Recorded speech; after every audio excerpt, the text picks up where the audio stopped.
Rowlatt act से लेकर के और पूर्ण स्वराज तक के सीन को समझ रहे हैं वन बाय वन।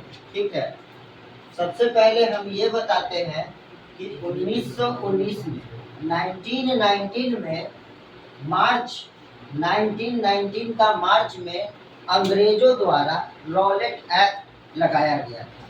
ठीक है, तो थोड़ा सा हम बैक प्रीवियस रिकैप बता दे रहे हैं कि 1600 में अंग्रेज सरकार हमारे यहाँ आई थी। किस लिए आई थी तो हम आपको बताते हैं कि यहाँ पर आई थी अपना इंडस्ट्री लगाने के लिए, जिसका नाम था English east India company, EEIC। ठीक है, इंग्लिश ईस्ट इंडिया कंपनी आई और आ करके भारत में जहाँ भी उनको अच्छा लगा, जहाँ पे ज़्यादा रॉ मटेरियल था, वहाँ पे अपना इंडस्ट्रियल सेटअप किया। ठीक है, धीरे धीरे हम पिछले क्लास में भी बताए थे कि वो धीरे धीरे क्या करते हैं कि हमारे भारत के हर एक छोर को, वो उत्तरी हो, northern part, southern part, eastern part हो या वेस्टर्न पार्ट हो, हर एक पार्ट पर कब्जा कर लिया और धीरे धीरे सबको अपने अंडर ले लिया। उन्होंने मराठों को हराया, जिसमें हम आपको एंग्लो मराठा वॉर भी बताए थे। ठीक है, मराठों को हरा दिया, मुगल सरकार को हरा दिया, साउदर्न स्टेट में भी सभी जगह पे कब्जा कर लिया। और हम लोग क्या है कि अंग्रेज सरकार से जूझ रहे थे। और अंग्रेज क्या है तो अंग्रेज लोग जो है भारतीय लोगों को एकदम फ्यूरियर समझते थे, एकदम जो कहते हैं कि एकदम छोटा समझते थे। उनके ऑफिस में एक बोर्ड लगा रहता था, उनके ऑफिस के बाहर एक बोर्ड लगा रहता है क्या कि Indians and dogs are not allowed. इसका मतलब क्या हुआ कि भारतीय लोग और कुत्तों को यहाँ आना मना है। मतलब कि वो लोग हमको कुत्ता से भी बदतर समझते थे। ये था अंग्रेजी शासन। अंग्रेज सरकार जो है हमसे अपना काम निकलवाते थे, भूखे प्यासे काम करवाते थे। जब तक हमारे शरीर में जान रहता था तब तक हम काम करते थे, हम उनके अधीन काम करते थे। और जब हमारा शरीर का पावर खत्म हो जाता था, हम वहीं पे मर जाते थे, लेकिन अंग्रेज सरकार को कोई भी नुकसान नहीं हुआ। इस प्रकार के अंग्रेजी रियासत से हमारा भारत देश आजाद चाहता था हमारा भारत देश कि हम इस अंग्रेज से छुटकारा पा लें। और हर एक चीज के बारे में हम वन बाय वन बताएंगे। इसमें सबसे पहला पार्ट है कि क्यों, और सबसे पहला हम ये बताना चाहेंगे कि 1857 में 1857 में फर्स्ट वार ऑफ इंडिपेंडेंस होता है, जो कि हम आपको एक वीक पहले ही समझा चुके हैं, समझाए है ना। इसमें बहुत सारे लोग थे जो कि शामिल हुए थे और हमारे भारत को अंग्रेज सरकार से मुक्त करने के लिए कोशिश किए थे। जहाँ पे हम आपको बात बताते हैं कि उन लोग का बहुत अलग अलग प्रकार का नियम था। ऐसा नियम था जिसमें आपको बताना चाहेंगे, कैन आई रेज दिस, आपको बताना चाहेंगे कि उनका हम लोगों पर कब्जा करने के लिए बहुत सारा चीज था। जैसे सबसे पहला उन्होंने लगाया डॉक्ट्रिन ऑफ लैप्स। क्या लगाया? Doctrine of lapse. ये एक ऐसा नियम था, जैसे मान के चलिए कि हम इस जगह के राजा हैं और अगर हम अपना राजा हैं और राजपाट करते करते अगर हम मर गए तो मेरा बेटा उस गद्दी को नहीं ले सकता है। वो पूरा का पूरा शासन, वो पूरा का पूरा प्रोविंसेस किसका हो जाएगा? तो वो अंग्रेजों का हो जाएगा। तो ये चीज करके पूरे भारत पर कब्जा किया जा रहा था। उनका एक ही मोटो था कि भारत के एक एक पार्ट पर अंग्रेजी रियासत आ जाए और अंग्रेज यहाँ से जो भी बहुमूल्य सामान है, जैसे स्पाइसेस हो गया, गोल्ड हो गया, गोल्ड कोल, उसके बाद जो भी हमारे यहाँ रॉ मटेरियल जो अच्छा है उसको क्या करता था कि यहाँ से एक्सपोर्ट करता था अपने देश में, और वहाँ पे ले जा करके उससे रॉ मटेरियल से अच्छा प्रोडक्ट बनाता था और बना करके पूरे मार्केट में बेचता था इंटरनेशनल लेवल पर, और उससे उसको क्या मिलती थी? फायदा। लेकिन हम भारतीयों को किसी प्रकार का फायदा नहीं मिल रहा था। हम लोगों को ऐसा ऐसा नियम लगा दिया था कि अगर हम खेती भी कर रहे हैं तो खेत करने पर भी हमको टैक्स देना है, और उन्होंने बहुत सारा चीज ऐसे ऐसे नियम लगा चुके थे। समझ जाइए, इतना से आपको ये बात समझ में आ रहा होगा कि अंग्रेज सरकार पूरी तरीके से हम लोगों को क्या कर रही थी? तबाह करने की कोशिश कर रही थी। तो 1919 के मार्च में रॉलेट एक्ट आता है, और ये रॉलेट एक्ट जो है वो उस समय हमारे यहाँ के वाइसरॉय जनरल जो थे वो लॉर्ड चेम्सफोर्ड थे, जो कि 1916 से लेकर 1921 तक हमारे भारत में लॉर्ड चेम्सफोर्ड ही थे। ये सबसे पहले हम जानना चाहेंगे कि सर ये रॉलेट एक्ट होता क्या है और रॉलेट एक्ट लाया क्यों गया? दोनों बात जानना जरूरी है। तो सबसे पहला चीज यहाँ पे ये है कि रॉलेट एक्ट लाया गया क्यों? क्योंकि हम अंग्रेज सरकार से परेशान हो गए थे। अगर हम आपको तंग करेंगे, एक थप्पड़ देंगे, दो थप्पड़ देंगे, तीन थप्पड़ देंगे, 3 थप्पड़ तक आप सह सकते हैं, लेकिन चौथे में आप भी हाथ उठा दोगे कि हम भी आपसे मुकाबला कर सकते हैं। वही भारतीय लोगों के साथ था। अंग्रेज सरकार जिस तरीके से हमको परेशानी दे रही थी, अब हर एक जगह से लोग जो है एकजुट होकर के और चाहते थे कि अंग्रेजों से लड़े भिड़े। इसलिए रॉलेट एक्ट लाया गया कि कोई भी आदमी, हम पूरे भारत में कोई भी आदमी जिस पर कि आपको संदेह हो कि ये कुछ करने वाला है, तो इसको बिना पूछे बंदी बना दिया जाए। ये था रॉलेट एक्ट। रॉलेट एक्ट लगाने के बाद पूरे देश भर से हजारों हजार संख्या में लोगों को बिना वजह के गिरफ्तार करके बंदी बना लिया जा रहा था। अब सोचो कि आज हम लोग का भारत देश आजाद है।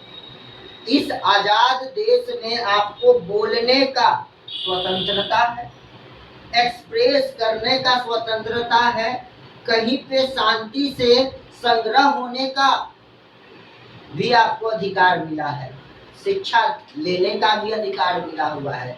क्यों? क्योंकि हमारा भारत देश आजाद है। लेकिन ये सब चीज उस समय नहीं था। जिस तरीके से आज हम इस देश में बेझिझक रात के 12 बजे तक अपना काम करके चले आ रहे हैं, सब अपने अपने मन का जिसको जो बिजनेस करना है वो कर रहे हैं, किसी को कोई रोक टोक नहीं है, बगैर वो लीगल होना चाहिए। गैर कानूनन काम नहीं, कानूनन काम, लीगल काम करने के लिए सरकार आपको रोकती नहीं है। और जो भी हम काम करेंगे वो लीगल तरीके से होना चाहिए। अगर हम इलीगल काम करेंगे तो सरकार हमें बंदी बना सकती है, हमारे पुलिसमैन जो है आपको पकड़ सकते हैं, कस्टडी में ले सकते हैं, पूछताछ कर सकते हैं और आपको पनिशमेंट भी हो सकता है। तो जैसे ही रॉलेट एक्ट लगा लॉर्ड चेम्सफोर्ड के द्वारा, अब तो सोचो कि पूरे देश भर में हाहाकार मच गया। हाहाकार मचने का मतलब है कि सब लोग डर गए कि अब क्या करें, अगर हम अंग्रेज के विरुद्ध अगर बोले भी तो वो हमको क्या कर लेंगे? बंदी बना लेंगे। क्या कर लेंगे? बंदी बना लेंगे। जस्ट 1919 मार्च रॉलेट एक्ट लगाने के बाद पूरे देश भर से लोग जो है विरोध प्रदर्शन करने लगे कि नहीं, इस रॉलेट एक्ट को हटाया जाए। और इस विरोध को शांत करने के लिए 13 अप्रैल मार्च में ये रॉलेट एक्ट लगा। उस समय जैसे ही रॉलेट एक्ट लगता है, देश भर में सभी जगह हर एक कोने में ये न्यूज चला गया। सभी लोग इससे चिंतित थे और मन में गुस्सा था। इतना ज्यादा गुस्सा था तो उस चीज को कंट्रोल करने के लिए 13 अप्रैल 1919 को क्या होता है पहले ये समझेंगे।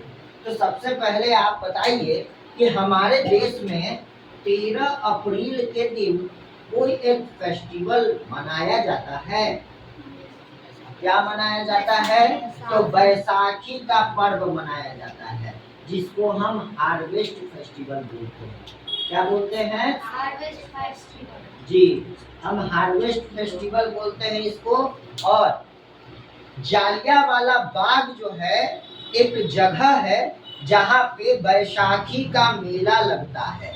जैसे विजयादशमी के दिन हमारे पटना के गांधी मैदान में लंका का ये रावण का पुतला दहन देखने के लिए हजारों हजार नहीं लाखों की भीड़ लगती है, उस तरीके से वहां भी भीड़ इकट्ठा हो जाती है। इतना ज्यादा भीड़ इकट्ठा हो जाती है कि सभी लोग उस मेले का आनंद लेने के लिए, उस मेले में खरीदारी करने के लिए पूरे जगह के, उस एरिया के जितने भी नेबर हैं, जितने भी पड़ोसी लोग हैं, वो वहां पर आते हैं। और उस समय जनरल डायर जो कि ब्रिटिशर ऑफिसर था। कौन था? Britisher officer. मतलब कि एक अंग्रेज ऑफिसर था, जो क्या करता है, जालियांवाला हत्याकांड को कैसे अंजाम देता है वो देखेंगे। मान के चलिए कि ये आपका जालियांवाला बाग है। क्या है ये? जालियांवाला बाग। जालियांवाला बाग है, ये इसका एंट्री पॉइंट है और ये इसका एग्जिट पॉइंट है। अब ये ब्रिटिशर ऑफिसर जो है जनरल डायर। अच्छा, एक चीज और आपको बता दें कि अंग्रेज जब हमारे भारत में आता है तो सैनिक किसको बनाता है? अंग्रेज सरकार को, अंग्रेजी लोगों को या भारतीय लोगों को? नहीं, भारतीय लोगों को सैनिक बनाता है। किसको बनाता है? भारतीय लोगों को सैनिक बनाता है। और जितना भी ऊंचा पोस्ट होता है, जितना ऊंचा पोस्ट है, सब ब्रिटिशर ऑफिसर रहते हैं। यानी जितना भी हाई पोस्ट है, सभी जगह पर ब्रिटिश के ऑफिसर रहते हैं। और जो लोअर पोस्ट है, जहाँ पे खतरा हो, जहाँ पे दिक्कत हो, वो सब पोस्ट भारतीय लोगों को देते हैं और भारतीय लोगों को सैनिक बनाया जाता है। और जनरल डायर क्या करता है कि ये कमांड करता है कि आप एंट्री और एग्जिट को बंद कर दे। यानी ना कोई अंदर से बाहर आ सकेगा और न ही बाहर वाला कोई अंदर जा सकेगा। ऐसा काम किया गया और उसके बाद पूरे भीड़ पर गोली बारूद बरसा दिया गया। करीब 20,000 से ज्यादा लोग मारे गए। 20,000 से ज्यादा लोग इस हत्याकांड में मारे गए। मान के चलो कि आज से कुछ 10 साल पहले गांधी मैदान में बम ब्लास्ट होने से भगदड़ मच गया था लंका दहन के समय। तो उस समय भी आपको सुनने को मिले होंगे कि भगदड़ में कई लोग मारे गए। क्योंकि जब भगदड़ मचता है तो लोग क्या हो जाते हैं, बहुत ज्यादा जो है भागने लगते हैं, इधर उधर करने लगते हैं। बहुत ज्यादा वो डर भी उनके अंदर आ जाता है, जिसके कारण क्या होता है, एक दूसरे पर चढ़ के इधर उधर भागना शुरू करते हैं और उसमें कई लोग मारे जाते हैं। और लगभग उस पूरे भीड़ का कोई आदमी बच नहीं पाता है, सब मर जाता है। भगदड़ के बाद क्या होता है, भगदड़ के बाद जो है, भगदड़ के बाद सभी लोग मारे गए। अब इसका न्यूज जो है, जालियांवाला बाग हत्याकांड का न्यूज जो है, पेपर के माध्यम से पूरे देश भर में फैल गया। पूरे देश भर में फैल जाने से क्या हुआ, पूरे देश भर के लोग इसको जानकर चिंतित हो गए कि ये हमारे लोगों को क्या हुआ। हम चले थे अंग्रेज को क्या करने, विरोध करने, और हमारा इतना क्षति पहुंचाया गया, इतना ज्यादा हमको हैरेस किया गया। तो इस तरीके से जालियांवाला बाग को अंजाम देता है कौन, जनरल डायर। और ये भी समझेंगे आगे कि इस हत्याकांड को, ये एक तरीके से मैसेक्र था, हत्याकांड था, लेकिन ब्रिटिश सरकार इसको कहती है कि नहीं, यहाँ पे कोई गोली बारूद नहीं बरसाया गया है, भगदड़ मचा, और भगदड़ के कारण प्रोटेस्ट मतलब खुद के डिफेंस के लिए हमारे ब्रिटिश ऑफिसर जो है गोली चलाए। ये कोई नहीं कहा, ब्रिटिश का ऑफिसर कोई या जनरल डायर ये नहीं बताता है कि मेरी गलती थी या मेरा चला हुआ ये चाल था। उसके बाद 1919 में खिलाफत मूवमेंट होता है, जो कि अली ब्रदर, जिसको कि शौकत अली और मोहम्मद अली, ये दो भाई थे जो कि खलीफा मूवमेंट चल रहा था, उसको प्रोटेस्ट करने के लिए गांधी जी के सपोर्ट में आ जाते हैं, जिसका नाम है खिलाफत मूवमेंट। खलीफा को क्या करने के लिए, विरोध करने के लिए खिलाफत मूवमेंट आता है। ये दोनों भाई गांधी जी का साथ देते हैं। और अभी भी आपको हम बता देते हैं कि फर्स्ट वार ऑफ इंडिपेंडेंस में क्या था कि हमारे देश में एकता की कमी थी। एकता की कमी रहने के कारण झांसी की रानी लक्ष्मीबाई मणिकर्णिका, जो कि झांसी से थी, नाना साहब कहाँ से थे, कानपुर से थे, ये सब अंग्रेजों का विरोध किए थे। लेकिन उस समय भी हमारे यहाँ एकता की कमी थी, इसलिए ये लोग वीर गति को प्राप्त कर जाते हैं, शहीद हो जाते हैं, लेकिन देश का नाम अपने जुबान से मिटने नहीं देते हैं। ये मर मिटते हैं इस मिट्टी के लिए, मर मिटते हैं देश की आजादी के लिए। आगे समझते हैं। 1920 से 1922 के बीच में नॉन कोऑपरेशन मूवमेंट आता है, जो कि गांधी जी के द्वारा ये चलाया गया, जिसको कहा जाता है असहयोग। असहयोग आंदोलन। अब ये समझेंगे कि सर ये नॉन कोऑपरेशन मूवमेंट क्या है। तो गांधी जी का सोचना ये था, गांधी जी का मेन मकसद था कि किसी तरीके से सब लोगों को एकजुट कर लें। अगर लोग एकजुट हो जाएंगे तो सब मिलकर के विरोध करेंगे, तो ये अंग्रेज हमारे लिए क्या हो जाएगा बताइए, हमारे लिए इनफेरियर हो जाएगा। जिस तरीके से ये आक्रामक काम कर रहा है वो काम नहीं करेगा और अंग्रेज हमारा देश छोड़कर भाग जाएगा।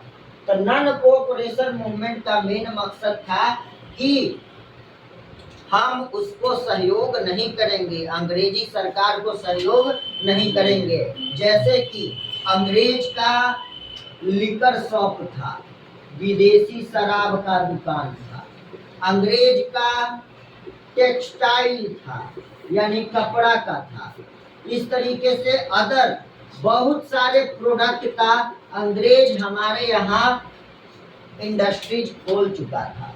सोचिए कि वो हमसे ही कच्चा माल लेता था और लेकर के तैयार करता था और लोगों को बेचता था, और हम उससे लेने के लिए भी इच्छुक थे। क्यों? क्योंकि अब मान के चलो कि खादी का कपड़ा आज कौन पहनता है, बहुत कम आदमी पहनता है। कॉटन का कपड़ा महंगा होता है और ये जो सामान था थोड़ा सस्ता था, इसलिए लोग लेने पर मजबूर थे। लेकिन फिर भी ये चलाते हैं कि असहयोग आंदोलन करेंगे तो क्या होगा कि ना हम अंग्रेज को सपोर्ट करेंगे और ना अंग्रेज आगे बढ़ पाएगा। ठीक है, तो नॉन कोऑपरेशन मूवमेंट का मेन मकसद यही था कि हम अंग्रेजों को सपोर्ट नहीं करेंगे, अंग्रेजों को सपोर्ट नहीं करेंगे, और ना हम अंग्रेज को सपोर्ट करेंगे और ना अंग्रेज आगे बढ़ेगा। उसके बाद देख रहे थे कि इस विरोध को हर जगह से ये विरोध जो है होने लगा। गांधी जी को समझ में आने लगा कि अब हमारा देश थोड़ा जाग रहा है, अब हमारे देश के लोग जो हैं थोड़ा इच्छुक हो रहे हैं अंग्रेज सरकार से लड़ने के लिए। तभी अंग्रेज सरकार 5 फरवरी 1922 को चौरी चौरा, जो कि कहाँ है, उत्तर प्रदेश में है, चौरी चौरा में जो लोग प्रोटेस्ट कर रहे थे उसको अंग्रेजों ने मार गिराया। क्या किया? मार गिराया। और मार गिराने के बाद बहुत सारे लोगों को बंदी बना लिया। बंदी बनाने के बाद गांधी जी को समझ में आने लगा कि अब यह जो आंदोलन है ये एक नया मोड़ ले रहा है, इसलिए गांधी जी ने यहाँ पे इस आंदोलन को रोक लगा दिया, इस आंदोलन को रोक लगा दिया। और हम लोग बार बार विरोध कर रहे थे कि जालियांवाला बाग हत्याकांड जो है वो कोई भगदड़ नहीं है, ये एक क्या है, अंग्रेजों की सोची समझी चाल है। इसके लिए 1927 में साइमन कमीशन इंडिया में आता है, जिसके मेन अध्यक्ष थे कौन? सर जॉन साइमन, ये इसके अध्यक्ष थे। और ये इंडिया में आई थी इसलिए कि ये जो जालियांवाला हत्याकांड हुआ था इसके बारे में जानकारी प्राप्त करने के लिए कमीशन बैठाई गई थी। ठीक है, लेकिन हम लोग जानते थे कि ये साइमन कमीशन आएगा और आ करके और कुछ दिन रहेगा और फिर अंग्रेज जैसे चाहेंगे वैसे प्लान तैयार करके और ब्रिटिश के हेड ऑफिसर को भेज देंगे। इसलिए हम लोग इसको इंडिया आने से रोकते हैं और कहते हैं, नारा लगाते हैं, साइमन गो बैक साइमन, तुम यहाँ से चले जाओ। 1929 में लाहौर सेशन होता है कांग्रेस का। किसका होता है? कांग्रेस का। लाहौर सेशन होता है जिसके अध्यक्ष कौन थे? पंडित जवाहरलाल नेहरू। कौन थे इसके अध्यक्ष? पंडित जवाहरलाल नेहरू।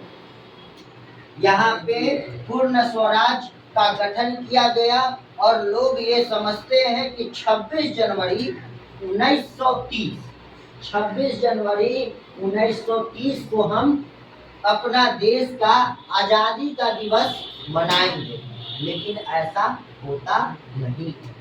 अब अगले क्लास में समझेंगे कि इसके बाद क्या होता है। Thank you to all of you.